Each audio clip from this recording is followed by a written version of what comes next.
Y vamos a pasar a un tema muy, muy importante porque por esa preocupación del caso de la viruela del mono. Estamos hablando de que según estas cifras, hasta el momento igual ya las vamos a corroborar, 10 casos de viruela del mono en Bogotá, uno reciente que se detectó hace pocas horas en Cajicá, Cundinamarca, y uno en Medellín. Pero hablemos con los expertos como nos gusta en RCN Mundo y por eso saludamos a Alejandro Gómez, el secretario de Salud de Bogotá. Secretario, bienvenido a RCN Mundo. Muy buenos días a usted y a toda su audiencia. Muchas gracias por el contacto. Bueno, secretario, corrobórenos estas cifras para seguir hablando de este tema, pero ¿cómo están en este momento las cifras a hoy a las 6:39 de la mañana? Muy bien. Hablemos de Bogotá específicamente, que es nuestro ámbito de competencias. En Bogotá, los casos confirmados de viruela símica suman 10 personas. Se trata de 10 hombres, personas adultas por demás. 9 de ellas adquirieron la enfermedad en el extranjero, específicamente en Europa, uno en los Estados Unidos, y hay una sola persona que sin haber viajado se contagió en la ciudad de Bogotá, pero es una persona que convive con una de las personas que viajó. O sea, todavía no tenemos lo que llamamos transmisión doméstica del virus, porque no ha habido una cadena de transmisión dentro de Bogotá. De las 10 personas que les refiero, las 10 se encuentran en buenas condiciones, ninguna ha necesitado hospitalización. Y es que esta es una enfermedad que es supremamente vistosa, pero la cepa que en este momento tenemos en el mundo casualmente tiene una baja presentación de enfermedad grave. Es una presentación relativamente leve, insisto, aun cuando muy vistosa porque el brote lo es, pero las 10 personas están con su cerco epidemiológico. Todos los contactos que tuvieron las 10 personas han sido estudiados y descartados como personas positivas y seguimos en el proceso de testeo de las personas que pueden tener algún contacto con los sospechosos y poder descartar entonces la transmisión en la ciudad de Bogotá. Secretario, hablemos un poco del proceso de vacunación de este tema de la viruela del mono. Se ha escuchado muchas voces de expertos, de personas que dicen que el tema de la vacunación puede funcionar con la propia vacuna de la viruela, la normal, pero hay otras personas que señalan que sí se necesitaría la viruela, la vacuna específica de la viruela del mono. A ver, la verdad sobre esto hay especulación, como usted lo está diciendo. Tenemos muy pocos casos todavía. Lo que es un hecho es que las personas que fuimos vacunadas contra la viruela tenemos defensas contra esta enfermedad. No las defensas ideales, pero sí tenemos defensa. Y es que yo le quiero recordar a la ciudadanía que las personas de 40 y más años fuimos vacunados contra la viruela porque esta era una enfermedad inmunoprevenible que afortunadamente se logró erradicar con el proceso de vacunación masiva. Pues bien, las personas que tienen menos de esta edad no han tenido proceso de vacunación y nos hemos preguntado si se justifica o no empezar a vacunar masivamente. ¿Se dispone de la vacuna contra la viruela a nivel mundial? Sí, se dispone de la vacuna. No tenemos, por supuesto, las existencias para hacer vacunación masiva, pero hasta ahora las autoridades sanitarias no hemos considerado pertinente empezar el proceso de vacunación.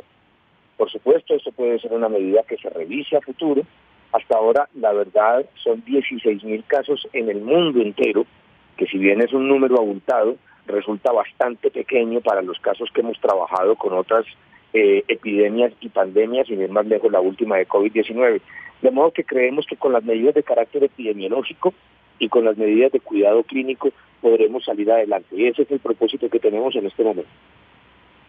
Secretario, le voy a cambiar de tema para hablar del otro chicharrón, por decirlo de alguna manera, que no hemos salido, el COVID-19. Estamos en quinto pico, nuevamente advierten usar tapabocas en espacios cerrados y transporte público.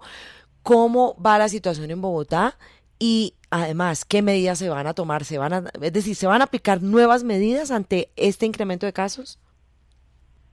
Muy bien, en el caso de Bogotá, no podemos negar de ninguna manera que hubo un incremento de los casos de hace 2 meses hacia acá. Hemos tenido un incremento de casos, por fortuna casos positivos, pero no casos graves.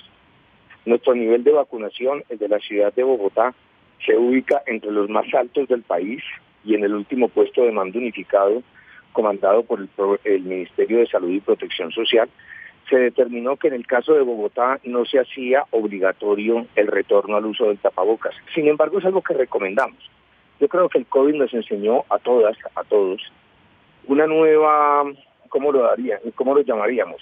Una nueva higiene respiratoria, según la cual en los sitios cerrados, en los sitios de conglomeración de personas, es interesante que conservemos el uso del tapabocas porque no sabemos la condición de salud de la persona que está a nuestro lado. De modo que de tipo preventivo sería importante volverlo a usar. De tipo preventivo, pero cuando se tiene una infección respiratoria, allí sí es un asunto de responsabilidad personal. Las personas que tienen un síndrome respiratorio, un síndrome gripal, no deberían estar en el espacio público, no deberían asistir al trabajo. Deberían tener una excusa para asistir al trabajo y evitar un posible contagio. Si de todas maneras lo tienen que hacer, porque en algunos casos es mandatorio que se va a hacer, deben salir siempre con tapabocas y conservarlo durante toda la jornada laboral, retirándoselo solo, por supuesto, para el consumo de sus alimentos y hacer este consumo de alimentos de manera personal, individual, aislado. Estas son como las medidas que tenemos, pero son de carácter recomendativo. En Bogotá no se hace necesario volver a exigir el uso del tapabocas. ¿Dónde sí es importante?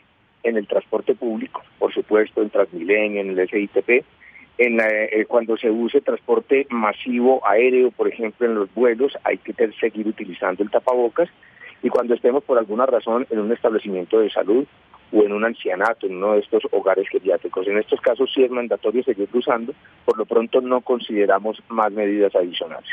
Secretario, hablemos de la vacunación COVID. ¿Ustedes todavía tienen puntos donde están vacunando? ¿Qué llamado le puede hacer a las personas que nos están escuchando en la capital del país para que busquen sus refuerzos los que no se los hayan puesto? Sí, yo lamento mucho que el nivel de vacunación de las personas haya disminuido, y es que se tiene una percepción del riesgo menor, y yo creo que aquí tenemos un error desde el punto de vista social. Aquellas personas que deben aplicarse su primer y segundo refuerzo. No solo la primera y segunda dosis que inicialmente le aplicamos a toda la ciudadanía, sino el primer refuerzo y el segundo para poder tener la cobertura completa. Esta es una vacuna que ha salvado millones y millones de vidas. En nuestro caso, ha sido una puerta de luz que nos permitió salir de ese momento tan difícil que tuvimos con la pandemia. Pero no podemos olvidar que la vacuna que estamos aplicando genera una inmunidad que está durando entre 4 y máximo 6 meses. O sea que si una persona se puso su dosis de vacuna y de esto hace más de 6 meses de la última, sus defensas ya no son suficientes para evitar la presencia de la enfermedad, y de allí la cantidad de casos que hemos tenido últimamente. Por favor, la vacuna sigue disponible en todos nuestros puntos de vacunación, de las 4 subredes, de las EPS, pero también en los puntos que ustedes se han acostumbrado a ver en los centros comerciales. Asistan que es una vacuna segura, asistan que es una vacuna gratuita y salva vidas.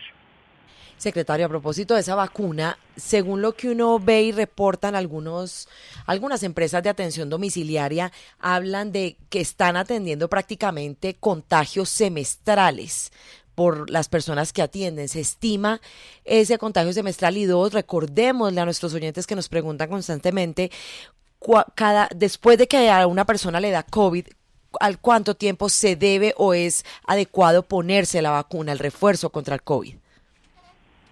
Como lo decía hace unos minutos, y usted lo destaca de manera muy correcta, la inmunidad que nuestras vacunas están generando en el mundo entero es una inmunidad que dura entre 4 y 6 meses. Por tanto, esa es la lógica de los refuerzos que estamos poniendo, que se corresponden a el momento en que han pasado 6 meses de la última vacuna. De modo que invitamos a todas las personas a que tengan los refuerzos para evitar lo que usted acaba de llamar contagios semestrales. Los podemos evitar perfectamente si tenemos los refuerzos. En el caso de personas que han tenido cuadros de COVID, es bueno recordar también que después de un mes, de 30 días, de haberse recuperado de su cuadro respiratorio, puede acceder perfectamente al refuerzo que le corresponda o a la segunda dosis según el caso. Secretario, le cambio de tema y quisiéramos saber en RCN Mundo, ¿usted qué información ha recibido por parte del Hospital La Misericordia del caso de Sara Sofía, la bebé de 9 meses que está desde el pasado 12 de julio en ese hospital? Aquí en estos micrófonos ha pasado su madre, Gisela Godoy, y que ha relatado momentos de angustia, al parecer por un tema de una mala administración de un medicamento. ¿Qué información tiene usted? A ver, a la Secretaría Distrital de Salud le corresponde como autoridad sanitaria adelantar toda una investigación desde el punto de vista de inspección, vigilancia y control sobre seguridad del paciente y calidad de la atención. Sobre esto yo no me quisiera extender porque es una investigación que está cubierta con un nivel de reserva para no echarla a perder pues con la consecución de pruebas, etcétera. Sin embargo, desde el primer momento en que tuvimos noticia de este potencial evento no deseado, hemos estado haciendo un seguimiento y acompañamiento al grupo familiar, también por supuesto al grupo médico y asistencial, y se tomarán las medidas necesarias. Estos son casos supremamente dolorosos, yo no me atrevería en este momento a catalogarlos alrededor de procesos de negligencia, culpa o impericia, puesto que esto debe ser el resultado de un debido proceso. Por lo tanto, está bajo atención médica de altísima especialización la chiquitica que tenemos con este cuadro tan complejo.